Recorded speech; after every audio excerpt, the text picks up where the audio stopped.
Hello, my friends. It's Katie Rubin, your friendly neighborhood modern mystic, energy healer, divine light channel. How the hell are you? Hey, happy Memorial Day. I hope you're doing great. I have opened the Akashic records of the group of you who will see this video and benefit from it. The dog's harness is there. The jog is there. And the pillows are there. Those are the names of those objects. Your 3-card spread is here. I was thinking I wouldn't do it today and I would do this spread tomorrow because it's a holiday, but then it's like, sometimes don't you find that on a holiday you need even more guidance, direction, insight, wisdom, clarity than you do on a normal day? In the sense that, I don't know about any of you for this, but sometimes having no structure that is required can kind of kick everything up a little more fully. It can be great, and sometimes if you need the break, it's just the perfect thing that you need. Sometimes it's a little like triggering for some people who do well with structure. In the recent past, you have the wide open card, which did come up last time. In the present moment, the wishing well, and in the outcome position, we have the talisman. This is like a very lovely, kind of general, wide open, positive 3-card spread. Let's read the words about it. So in the recent past, you've been confronted with this idea, these ideas. You're free to express your uniqueness to the world and share in all the bounty of life's endless possibilities. All manner of opportunities are presented to you at this time.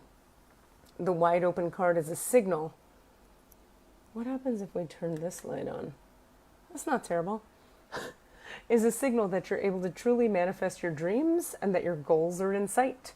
Don't remain small and contracted. Instead, expand your horizons beyond what you believe to be your limitations. You have a unique voice that needs to be expressed in the world. The universe is supportive of new ideas and approaches at this time, so speak up and speak out. Remember, this is in the recent past. The encouragement from the universe to do all this has shown up in your recent past somewhere. This card is the sign of the maverick who freely roams the wide open space of possibility. The maverick, the one who steps out of the herd, leading the way, freely roaming the wide open space of possibility. That's you. Allow for a greater vision to replace old ideas as you dream a grander dream. Indeed. So it's like dream big, all the possibilities are yours, you're a maverick, you have new ideas, the world needs your new ideas, go, yes, believe in your dreams, have them. Present moment, so you had that in the past, now we're bouncing into the present and there's even more support in the present moment for this, which is sort of lovely. Wishing well. Desire is the sacred impulse for life. Feel it, but let go of all attachment to ownership. Desire is the most important impulse for creating life. Now you see the relationship between desire and inspiration and are sensing that moment of truth when you feel the inception of new life. It's an aha moment when everything makes sense. Perhaps you recognize a soulmate or are conceiving a baby or an idea. The wishing well card awakens you to the presence of unseen forces that enable new beginnings. Divine intelligence activates the field of possibilities where new life is co-created in a magical way. Let's read that again. The wishing well card awakens you to the presence of unseen forces, spiritual energies, that enable new beginnings, which is a support to you being the maverick, having the new ideas and being supported by the universe to trust them. Divine intelligence activates the field of possibilities where new life is co-created in a magical way. Neither you nor anyone else can know how or why this happens, it just does. I would argue sometimes we can know how and why it happens, and that's why you book your session with this bitch when you want guidance and direction at katierubin.com. To that end, you can't control the process of growth. Rather, you must step aside to be a channel for higher forces. Step aside within yourself to be a channel for higher forces and relinquish any attachment to how this new creation should appear or when. Form your intention and take action by dropping the coin into the wishing well, then trust in spirit, prepare to be amazed. Form your intention, drop the coin of your intention into the wishing well of the conscious realm, and prepare to be amazed. Then take your hands off the wheel, is kind of what she's saying. The outcome is going to be the talisman card, which has everything to do with wisdom. So check out the thing in her hand, the little orb, and the road she's about to walk down, and the two symbols she's standing on, and the vast fields before her.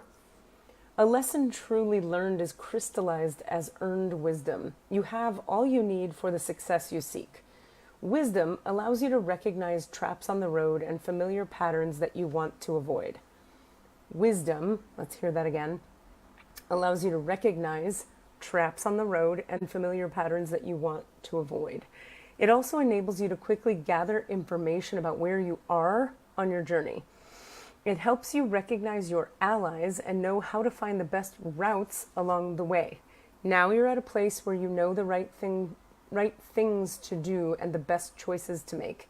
You really can't commit a mistake. Whatever your inquiry, great fortune awaits you, for you have the wisdom to arrive at the right decision. You've learned your lessons and earned the right to your success. So again, like I said, these are three very you got this, go girl, success-oriented cards. So feel good about it. Feels like kind of a respite in the midst of all these retrogrades we have going on. Are you guys aware we have 7 planets retrograde? Venus is about to come out of retrograde in early September, thank goodness. Mercury will come out soon, but we're still in the middle of it. But there's a little window of, peace today. I don't know if you're sensing that, but here we are getting a 3-card spread that matches the energy of that for sure. So in the recent past, you've been reminded the universe wants your unique vision and gift. Own it. Be the maverick. It's time. The world is a wide open field of infinite possibility.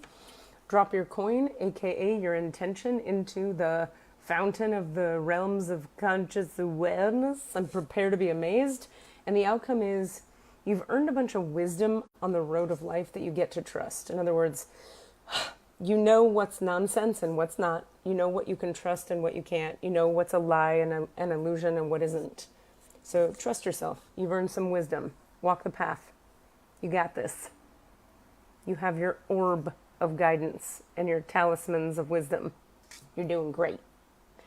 Well, shit. I hope that's as useful to you as it feels energetically to me, and I hope you ride the rest of these retrogrades gently for yourself. Kindness, gentleness. I had a teacher who used to say, when you have 1 retrograde going on, let alone frickin' 7, it's a good time to take yourself to the ashram. Whether that means literally going to a literal ashram or just staying home a little more and cocooning a bit more. Stay close to your tribe or your people or your home or your dog or your comfy bed. Don't even make the bed. Look, who needs to make the bed during a retrograde? Nobody. But it's stay home, keep it simple, keep it close, and do your spiritual practice and make that sort of the center of your life just for the duration of the retrogrades, and things go a lot more smoothly. To me, I have the kind of life path where retrogrades were so hard on me in the past because I had so much trauma. And a retrograde is slowing things down and reversing things to give you an opportunity to review. So when you're carrying a ton of trauma, you get to see all of that reflected during a retrograde up into your face. But once you've processed a lot of your trauma, retrogrades become pretty peaceful. Point is, wherever you are on the journey of healing and integration and feeling good about yourself and having a lot of peace internally or not, retrogrades are a good time to motivate. This is my point, is I was always very motivated, cool, I get to go to the ashram, it's a retrograde. I'm going to stay home. I'm going to practice my spiritual connection, and no anvils are going to fall in my head, to make a Looney Tunes reference. So you can use this time as motivation to do more spiritual development. Or not. I love you, whatever you choose, friend. I hope you had some fun this weekend. If not, go have some today. Why not? It's a chill moment. KatieRubin.com to book your sesh. Are you listening to All the Answers podcast yet? We have all the answers, and we're funny. It's spiritual and funny. All the answers. It's free.